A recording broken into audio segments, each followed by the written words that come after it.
নমস্কাৰ আজিৰ এই ভিডিঅ'টোত আপোনালোকৰ বাবে লৈ আহিছোঁ 15টা অসমীয়া বাক্য যি 15টা বাক্য আমি গেট ইউজ কৰি অতি সহজে ইংৰাজীলৈ ট্ৰান্সলেশ্যন কৰিব পাৰোঁ আপোনালোকক হয়তো সকলোৱে জানে গেট কেনেধৰণে ব্যৱহাৰ কৰোঁ আমি যদি গেটৰ সম্পূৰ্ণ ইউজৰ বিষয়ে নাজানে যদি মোৰ ইয়াৰ আগৰ ভিডিঅ'টো চোৱা নাই যিটো ভিডিঅ'ত মই গেটৰ সম্পূৰ্ণ ব্যৱহাৰৰ বিষয়ে কৈছোঁ সেই ভিডিঅ'টোৰ লিংক ওপৰৰ আই বুটামত পাব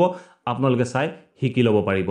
এই ভিডিঅ'টোত আপোনালোকে প্ৰত্যেকটো অসমীয়া বাক্যৰ মাজত আপোনালোকে 5 ছেকেণ্ডৰ সময় পাব সেই 5 ছেকেণ্ডৰ ভিতৰত আপোনালোকে ভাবিব লাগে আমি বাক্যটো কেনেধৰণে ইংৰাজীলৈ ট্ৰান্সলেশ্যন কৰিম আৰু ভিডিঅ'টো শেষলৈকে চাব ভিডিঅ'টো শেষলৈকে চাই আপোনালোকে মোক কমেন্ট কৰি জনাব যে এই বাক্যবোৰৰ ভিতৰত আপোনালোকে কিমানটা জানে আৰু কিমানটা নাজানে বা আপুনি কিমানটা পাৰিলে বা আপুনি কিমানটা নোৱাৰিলে গতিকে আহক এতিয়া ভিডিঅ'টো আৰম্ভ কৰোঁ ভিডিঅ'টো আৰম্ভ কৰাৰ আগত আপোনালোকক এটা ৰিকুৱেষ্ট কৰোঁ আপোনালোকে ভিডিঅ'টো যিমান পাৰে সিমান শ্বেয়াৰ কৰি দিব ইয়াৰ আগৰ ভিডিঅ'খিনি আপোনালোকে শ্বেয়াৰ কৰিছে নাই কৰা তাৰ বিষয়ে মই একো ক'ব নাযাওঁ অন্ততঃ এই ভিডিঅ'টো শ্বেয়াৰ কৰি দিয়ক যাতে অসমৰ প্ৰত্যেকজন ছাত্ৰ ছাত্ৰীয়ে ইংৰাজীৰ এই কথাবোৰ শিকিব পাৰে সো আহক এতিয়া প্ৰথম বাক্যটো মই এটা চাৰ্ট পালোঁ এই বাক্যটো আমি কেনেধৰণে ইংৰাজীত ক'ব পাৰিম সো আপোনালোকৰ বাবে 5 ছেকেণ্ড সময় আছে আপোনালোকে ভাবি চাওক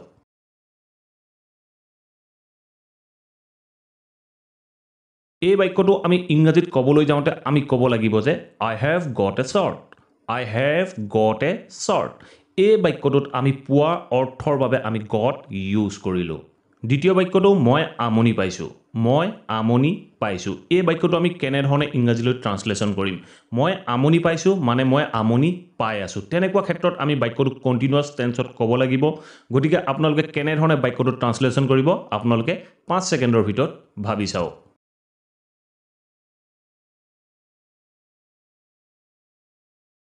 এই বাক্যটো আমি যেতিয়া ইংৰাজীত ক'বলৈ যাম তেনে ক্ষেত্ৰত আমি বাক্যটো ক'ম যে I am getting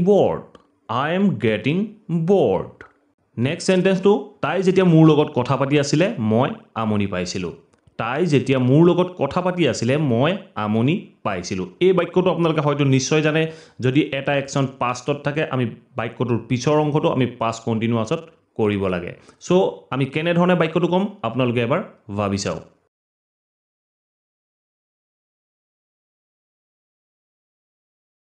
এই বাক্যটো আমি ইংৰাজীত ক'বলৈ যাওঁতে আমি ক'ব লাগিব যে I got bored while she was talking to me মই আমনি পাইছিলোঁ কেতিয়া যেতিয়া তাই মোৰ লগত কথা পাতি আছিলে নেক্সট অসমীয়া বাক্যটো মই 6 বজাত ঘৰলৈ উভতি আহিছিলোঁ এই বাক্যটো চাওক এই বাক্যটো আমি ঘৰলৈ উভতি অহা কথা কৈছোঁ গতিকে আমি বাক্যটোত কাম বেকৰ হলনি গেট ইউজ কৰিম আমি কেনেধৰণে ইউজ কৰিম আপোনালোকে এবাৰ ভাবি চাওক আৰু বাক্যটো আপোনালোকে পাৰিবনে নোৱাৰে তাৰ বিষয়ে চিন্তা কৰি চাওক আপোনালোকৰ ওচৰত আছে 5 ছেকেণ্ড সময়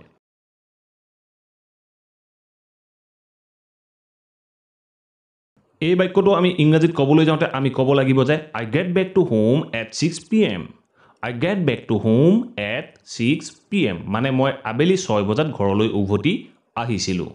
নেক্সট অসমীয়া বাক্যটো হি কি ক'লে মই বুজি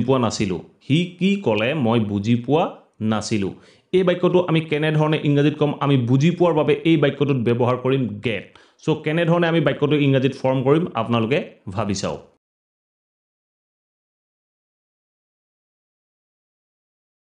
এই বাক্যটো ইংৰাজীত ক'বলৈ যাওঁতে আমি ক'ব লাগিব যে I didn't get what he said হি কি ক'লে মই বুজি নাপালোঁ আমি আন্ডাৰষ্টেণ্ডৰ হলনি ইয়াত get wordটো ব্যৱহাৰ কৰিলোঁ নেক্সট বাক্যটো তুমি মোক কেতিয়া এখন বাইক দিবা এই বাক্যটো ইন্ট্ৰগেটিভ সেন্টেন্স হয় আৰু বাক্যটোত আমি get ইউজ কৰিম সো get ইউজ কৰি আমি বাক্যটো কেনেধৰণে অসমীয়াৰ পৰা ইংৰাজীলৈ ট্ৰান্সলেশ্যন কৰিম আপোনালোকে ভাবি চাওক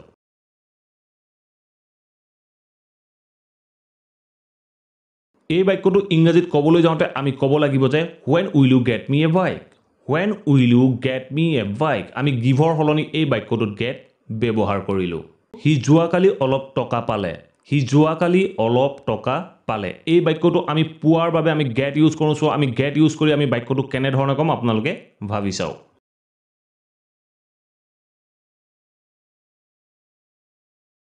এই বাক্যটো আমি ইংৰাজীত ক'বলৈ যাওঁতে আমি ক'ব লাগিব যে he got some money yesterday আমি পোৱাৰ বাবে ইয়াত আমি get ইউজ কৰিলোঁ আমি past tense হোৱাৰ বাবে আমি got ব্যৱহাৰ কৰিলোঁ নেক্সট অসমীয়া বাক্যটো তাই আজি এটা সাৰপ্ৰাইজ পাব তাই আজি এটা সাৰপ্ৰাইজ পাব আমি ফিউচাৰ টেন্সৰ বাক্য ললো সো আমি এই ফিউচাৰ টেন্সৰ বাক্যটোত কেনে ধৰণে গেট ব্যৱহাৰ কৰিম আপোনালোকে এবাৰ ভাবি চাওক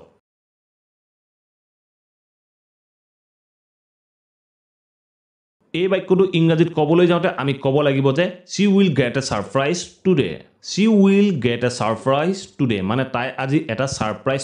পাব অৰ্থত আমি get ব্যৱহাৰ কৰিলো নেক্সট অসমীয়া বাক্যটো মই মোৰ হোমৱৰ্ক লিখাইছিলো বুলি ক'লে বাক্যটো সো আমি বেলেগ কাৰোবাৰ হতুৱাই বা অন্য কাৰোবাৰ হতুৱাই আমি হোমৱৰ্ক খুনি লিখাইছিলো সো তেনে ধৰণৰ বাক্যৰ ক্ষেত্ৰত আমি বাক্যটো কেনে ধৰণে ইংৰাজীত কম আপোনালোকে ভাবি চাওক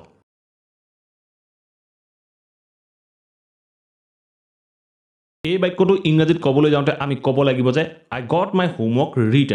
I got my homework written আমি যেতিয়া অন্য কোনো ব্যক্তিৰ হতুৱাই কামটো কৰাও বা কামটো কৰালো বুলি বুজাও তেনে ক্ষেত্ৰত আমি get পজিটিভ ভাৰ্ব ইউজ কৰো ইয়াৰ আগৰ ভিডিওটোত মই get কি কাৰণত আমি কেনে ধৰণে ব্যৱহাৰ কৰোঁ তাৰ বিষয়ে সম্পূৰ্ণৰূপে কৈছো সেই ভিডিওটো আপোনালোকে মোৰ চেনেলত ভিজিট কৰি চাব পাৰে বা ওপৰৰ আই বুটামতো সেই ভিডিওটোৰ লিংক আছে আপোনালোকে চাই লৈ শিকি ল'ব পাৰে নেক্সট অসমীয়া বাক্যটো হ'ল হি প্ৰবলেমটো ঠিক কৰাব অন্য কাৰোবাৰ হতুৱাই প্ৰবলেমটো ঠিক কৰাব তেনে ক্ষেত্ৰত আমি বাক্যটো কেনে ধৰণে কম ফিউচাৰ টেন্সৰ বাক্য সো আপোনালোকে এবাৰ ভাবি চাওক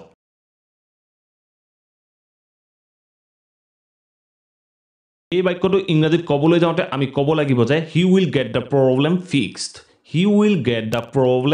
fixed সো এনে ধৰণে আমি get ইউজ কৰি আমি ফিউচাৰ টেন্সৰ বাক্যও ক'ব পাৰো নেক্সট বাক্যটো হি তাৰ গাড়ীখন সাফ কৰালে এই বাক্যটোৰ দ্বাৰা আমি বুজি পালো যে গাড়ীখন অন্য কোনো বেলেগ ব্যক্তিৰ হতুৱাই গাড়ীখন সাফ কৰোৱা হ'ল সো আমি কৰালে বুলি কলো কৰালে মানে present perfect tense so present perfect টেন্সত আমি এই বাক্যটো কেনে ধৰণে কম আপোনালোকৰ ওচৰত 5 ছেকেণ্ডৰ সময় আছে আপোনালোকে ভাবি চাওক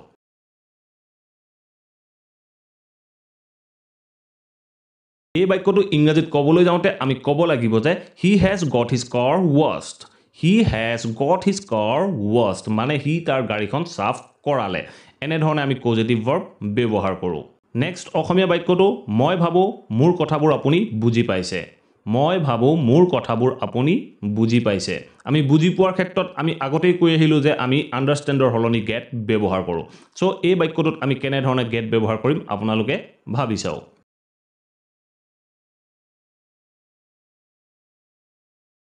এই বাক্যটো আমি ইংৰাজীত ক'বলৈ যাওঁতে আমি ক'ব লাগিব যে I think you have got my point next Asomiya বাক্যটো মোক এগিলাস পানী আনি দিব পাৰিব নেকি যেতিয়া আমি ডাঙৰ ব্যক্তি এজনক অনুৰোধ কৰো তেনে ক্ষেত্ৰত আমি কি ইউজ কৰো বা কোনটো মডেল ভাৰ্ব ইউজ কৰো আপোনালোকক মোৰ ইয়াৰ আগৰ ভিডিওটোত কৈছো সো কেবাটাও ভিডিওত মই উল্লেখ কৰি আহিছো গতিকে আপোনালোকে এবাৰ ভাবি চাওক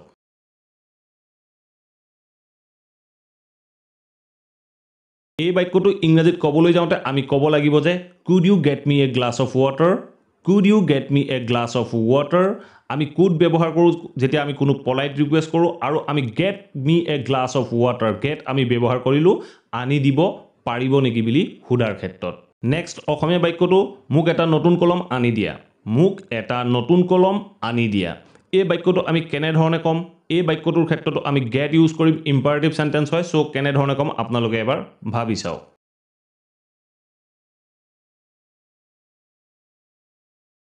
এই বাক্যটো ইংৰাজীত ক'বলৈ যাওঁতে আমি ক'ব লাগিব যে get me a new pen মানে মোক এটা নতুন কলম আনি দিয়া অন্তিম বাক্যটো তোমাৰ খং উঠিছে নেকি এই বাক্যটো আমি get ইউজ কৰি কেনে ধৰণে ইংৰাজীত কম আপোনালোকে এবাৰ ভাবি চাওক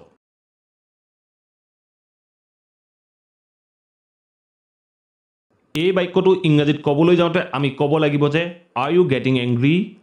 you getting angry তোমাৰ খং উঠিছে নেকি তেনে ক্ষেত্ৰত আমি বাক্যটো ক'লো যে are you getting angry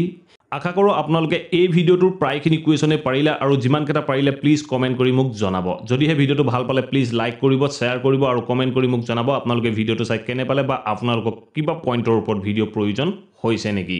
আৰু যদি চেনেলটো এতিয়াও সাবস্ক্ৰাইব কৰা নাই প্লিজ সাবস্ক্ৰাইব কৰি অল নটিফিকেশন অন কৰি ল'ব মই যেতিয়া এনে ধৰণৰ ভিডিও আপলোড দিম আপোনালোকে লগে লগে নটিফিকেশন পাব আৰু লগে লগে ভিডিওবোৰ চাব পাৰিব থ্যাংক ইউ